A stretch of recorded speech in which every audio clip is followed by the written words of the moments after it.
A while ago, I was at a community rally for safe cycling infrastructure, and afterwards someone came up to me and asked what we could do about kids riding on bikeways. They were concerned by seeing young children still learning to ride their bikes riding on busy bikeways. On the surface, their concern was with good intention. Young children wobbling around on their bicycles, if they were to collide with a fast-riding cyclist or group, it could end very badly for all concerned.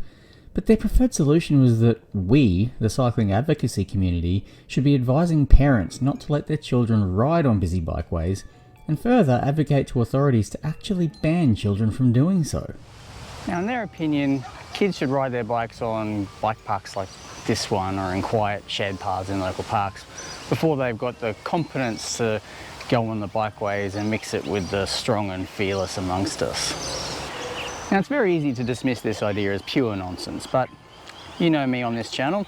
I like to look at issues like this with a bit of nuance and look at the evidence. So, is there merit in the idea of banning kids from busy bikeways and having some kind of training to develop the confidence before they're allowed to? No, there's not. It's a stupid idea. So ride safely, drive... Wait, that's not the end of the story. Well, on one hand you have this view that children and really slow riders should be banned from fast, busy bikeways. On the other you have those who say fast riders and groups are a menace and need to be controlled. While nobody I've spoken to has yet suggested banning fast cyclists from bikeways, what is sometimes suggested is, yeah, you guessed it, speed limits. These two suggestions appeared on the Bike Spot map recently, inexplicably with a bit of support. By the way, if you're not familiar with Bike Spot, it's an initiative of the Amy Gillette Foundation to identify safe and unsafe places for cycling across Australia, which they will then use to advocate for better infrastructure. It also allows people who want to ride in a particular area to look at the map and get an idea of where it is and isn't safe to do so. I mean, it's pretty embarrassing that we need to do stuff like this, but that's where we're at in our glacial evolution away from car-centric hellholes. So while banning kids from bikeways is a stupid idea, is there more merit in setting a speed limit on bikeways? No, there's not. That's a stupid idea too.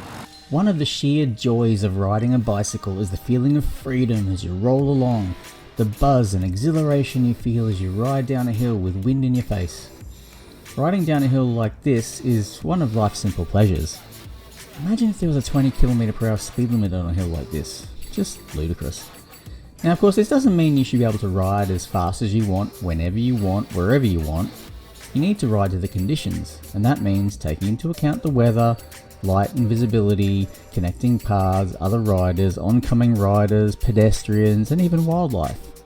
And this is where people who have grown up in a highly regulated environment like Australia start to feel uncomfortable. We don't believe that individuals are capable of assessing their own risk and their risk to others sensibly, and so we have rules and regulations for everything. And yes, there are people who have no bloody idea what they're doing. But you know what? Those people are also the kind of people who will disregard a speed limit anyway.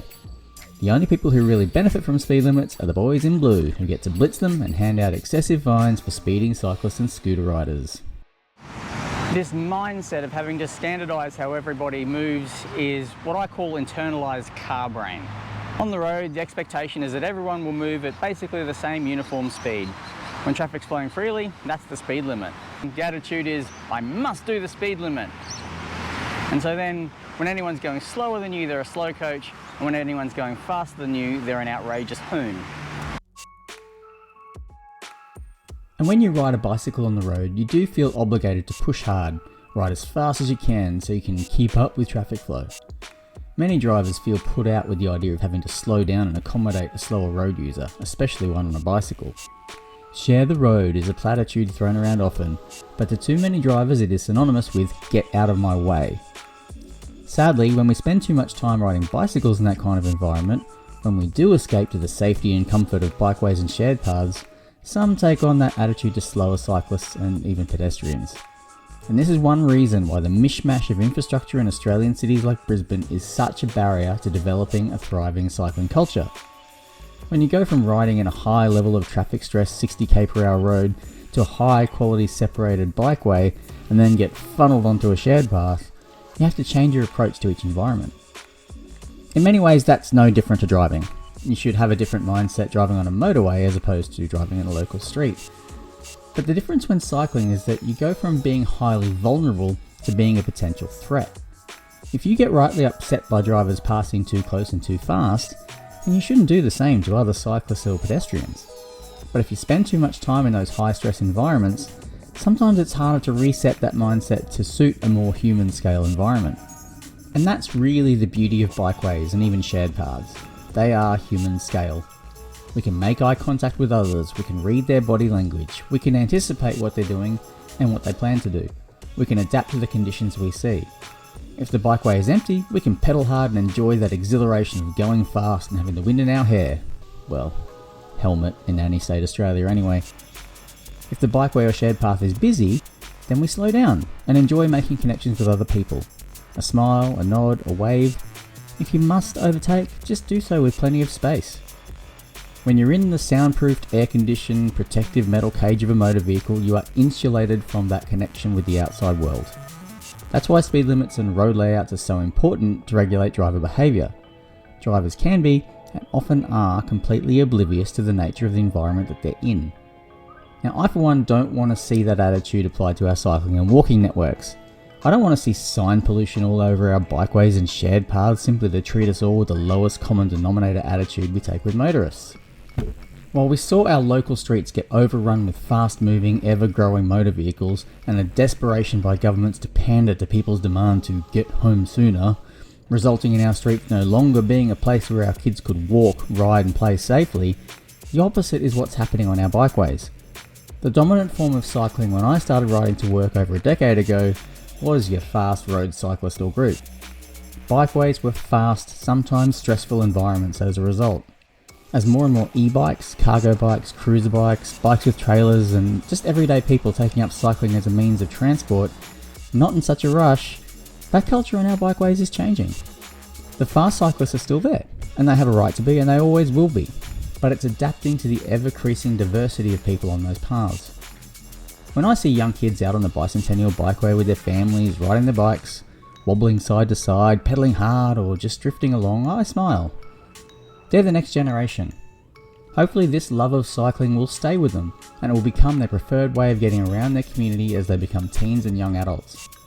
And maybe if we keep showing our transport authorities how great this infrastructure is and how well we all use it, they'll have a genuine network where they don't have to deal with that stress of mixing from high stress roads to more relaxing separated bikeways and slightly frustrating narrow shared paths. If we waste our local representatives' time talking about bikeway speed limits or discouraging kids from riding on our bikeways because they're too busy, we're missing the point. Bikeways and shared paths are the most inclusive transport infrastructure we have. They enable people of all ages and abilities to get around their community, especially those who can't hold a driver's license or own a car. Think children, elderly, and people with disabilities. Most importantly, when they're out there cycling or scooting, remember to look out for and be careful around slower and less predictable path users. They have every right to be there. Let's embrace that diversity, not try and stifle it. Talk to your local councillor and state member of parliament about how much you want more of this human scale transport. Ride safely, drive rarely, and I'll catch you next time.